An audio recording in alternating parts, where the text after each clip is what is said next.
Hey and welcome back to my channel. In this video, I'm going to share with you a full day trade recap on how I managed to conquer not only the Forex markets, but also myself in this winning trade. As traders, we understand that once you have a consistently profitable trading strategy, the final step is to master your mindset. Often one of the most underestimated parts of trading, but one of the most important parts is mastering trading psychology and in particular developing your awareness to your emotional responsivity, making sure that it doesn't affect your trading decisions. And I've been really aware of this in myself this week. In a moment, I'll jump onto the charts with you. I'll share with you a full recap of the strategy I used to take this winning trade, as well as some tips on how I managed to keep those emotions at bay and not affect my trading decision. If you're new to my channel, welcome. My name is Emily, and on Mindfully Trading, I share educational resources to help you to learn how to trade Forex, as well as an insight into my own journey developing as a Forex trader. I've been trading for over 5 years now, originally trading the US stock market, and since then I've gravitated towards day trading Forex, where I continue to focus on trading pound dollar. If you're brand new to Forex yourself, you may be interested in a book that I have released this year, Forex Trading 101. It's a complete guide to beginners, and you can find out more information from the link in the description below. I trade 2 accounts. I trade with IC markets and also with my prop trading account with the prop from the 5%ers. I'll talk more about those later in the video, but if you want some more information about prop firms, I did create a separate video which I will link to above. As always, please remember to like and subscribe to the channel, and let's jump onto the charts. Okay guys, so here we are in my broker platform here in MetaTrader 5. This is the account that I have been trading with the 5%ers, purely so that you can see the trades that I took in the market this week. I like to use MetaTrader 5 platform purely for executing my trades and for managing my trades, but all of my analysis, all of my planning takes place on TradingView, which we'll hop onto in just a moment. But I want to draw your attention to this area down here where you can see my trading history from this week. Now on the Monday, I took a trade that came out break even. Tuesday, I had a couple of break-even trades before I had my main winning trade, which was a nice 1.5R win and then a 2 win. That's 1.5 and 2 times my risk for the trade. So it's a really nice positive profit loss ratio. So important to be aware of your risk reward ratio and carrying out good risk management practice. And the first instance of battling my trading emotions actually started on the Monday, which was this break-even trade. As you can see in the screenshot here, on the Monday, I planned this short just before the London session kicked in, and this was a simple break and retest of this previous daily low from the Friday. I actually set this as a sell limit order. Then, before the London session opened, I actually cancelled the trade and set an alert instead because I wanted a little bit more confirmation. I wanted a candlestick pattern before I got into the trade.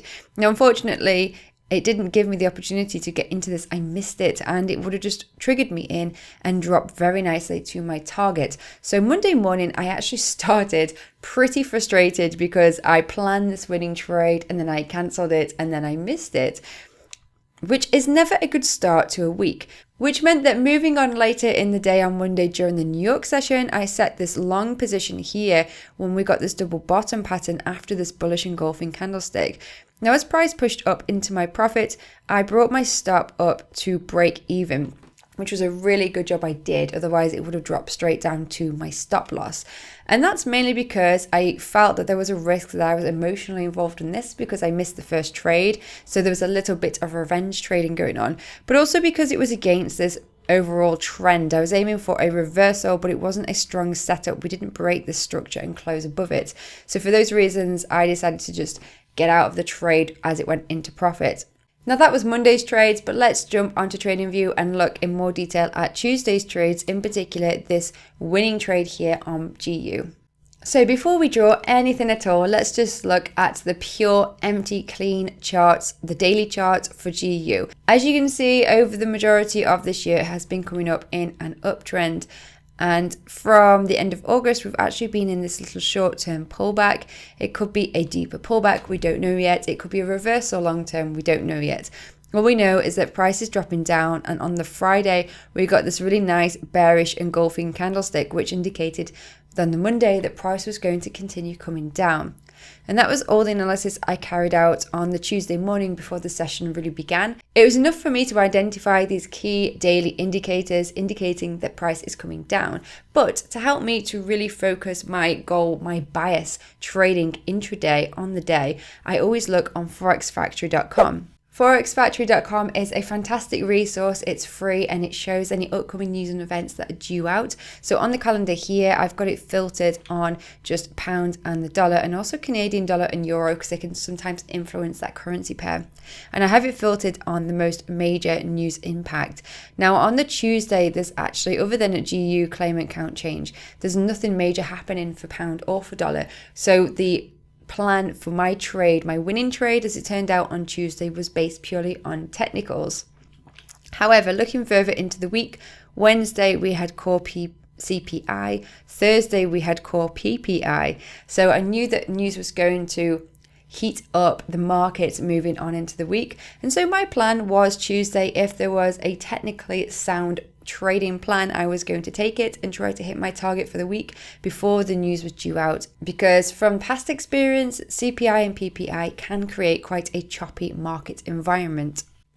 And so I'm just on the 4-hourly time frame, which is a wonderful time frame to use, because although it's classed as an intraday time frame, it is closely related to the daily, which has a lot of authority behind it. A lot of institutions and banks use that time frame. I'm going to add a couple of indicators that I use in my trading strategy. First, let's add the institutional price levels, which are called round numbers above and below. And this just places horizontal lines at the half and the whole dollar level.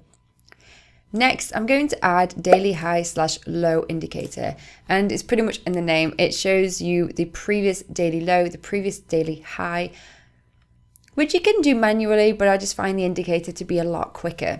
And this is the 10 o'clock in the morning closing candlestick. So during the London session, we can see that we had a push up, but we've got this large upper wick here. It's a bullish pin bar, but the body itself is quite large. It's not as small as I would like it to be to truly reject this area. So for me, reading the actual candlestick pattern here shows that there is definitely weakness up here. The pin bar indicates that we are rejecting this level, but because we have a thicker body, it shows that price is likely to still want to continue pushing up to retest this area. And so I thought that there was certainly the option for a short position around this area here. But how do we actually pinpoint that sniper entry? Well, for me, I dropped to a faster time frame. Dropping now to the 15-minute time frame. And you can see my strategy a little bit more clearly on this time frame. Taking into consideration the analysis we've already done from the daily, we had that large bearish candlestick. We know the price is coming down. We want to go down with it, but we want to sell at the highs, not at the lows, so we can have a better placement for our stop loss. And so for me, from the 15 minutes, I get a little bit more information. I can see that during the Asian session here, we had a break past the previous daily low. Price is definitely coming down. However, it's pushed back up, and during the London, we've had this pop up here. And this is beautiful because it's indicating the pullback and a good area to get short, which is also coinciding with the institutional price level. So for me, I set a short just below this institutional price level at 1.3098. My stop loss was using 15 pips, just above this previous high here. And initially I had a 1.5R target, which is my usual risk reward ratio, risking 1 to make 1.5. I also take into consideration structure, because although price is coming down, it has pushed up here with some momentum. There's always a chance that it'll dip down and it may gain some momentum here to turn and go up. So I had a shorter target here. Now I actually used 2 half-size positions, so 2 positions were open, both using half risk. So I wasn't doubling up, I just split my orders so that one of them could be a larger target. And for the larger one, I was originally aiming for a 3R target. Price came up and it triggered me into this, and it made a really beautiful bearish doji candlestick. So if you missed this original entry here, this was a really nice indication price is coming down, because once again it's trying to break the highs. It's made a rejection, it's making a double top, and pretty much after that price starts to drop down. Now this is moving on into the New York session. We're seeing some really nice weakness candlesticks coming down here. At this point, my alert went off and I had already won one trade. I was at 1.5. And at this point, I started to doubt my 3R take profit, which was down here just before the $half area. And I decided to extend it another R, another risk amount. So I was aiming for a 4R runner rather than 3. I set an alert at my 3R, which is this level here. And as price came down to 3R, my alert went off. And at the same time, I trailed a stop loss order to about 2R. Now, unfortunately, price couldn't break that $half area. It came back up and it hit my trailed profit stop, which meant that I actually made 2R on my runner. Now, this was a little bit frustrating because if you remember in hindsight, my original target was 3R, but because I got a little bit greedy and aimed for more profit, which price didn't reach, I managed my risk by trailing a stop loss at 2R. Although I made 2R, I could have made that extra R for my original target. So it's an interesting lesson for me on how psychology can still come into play. But that's exactly what trading is about, and certainly what it's about for me. It's about continuously developing. It's about learning from what we have done, and it's about constantly improving and getting better. Remember, trading is a journey. It's a marathon, not a sprint.